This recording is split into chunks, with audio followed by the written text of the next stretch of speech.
Netflix's 1992 features many realistic plot lines and relatable characters, making it hard not to question whether it is based on a true story. When it comes to serial killer thrillers, some seem to directly adapt the stories of people involved in real-life violent crimes. For instance, Netflix's controversial series, Monster, picks one real-life serial killer in each season and walks through their series of crimes and potential motivations for committing murders. Then there are other shows that only draw from real-life events surrounding serial killers but adopt original narratives.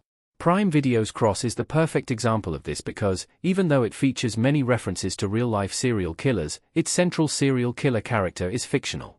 The approach taken by Netflix's 1992 seems quite similar to Prime Video's Alex Cross adaptation because, despite having many fictional elements in its narrative, the show tries to include a semblance of realism. While it is arguable whether 1992's approach works effectively, it manages to ground the show in a world that feels both relatable and terrifying. 1992 is not based on a true story. The show gives realistic backstories to its characters. As realistic as some elements of 1992 may seem, the TV show is not based on a true story. Many aspects of the central flamethrower killer's methods and motives also seem a little over the top in the Netflix Spanish show.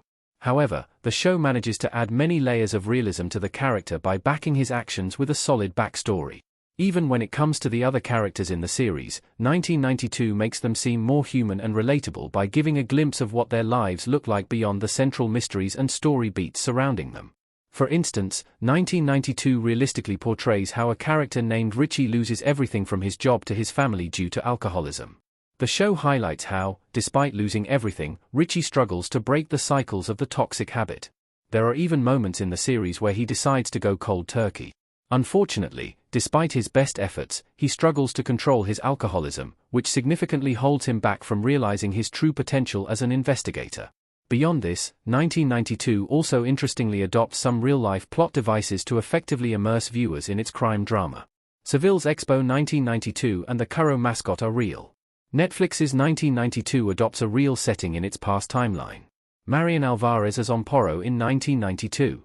1992's title refers to the Seville Expo 92, which was a real event that celebrated the 500th anniversary of Christopher Columbus reaching America after setting sail from Seville's port. As shown in the movie, Curro was the fair's official mascot, representing a giant white bird with the legs of an elephant and a rainbow-colored beak.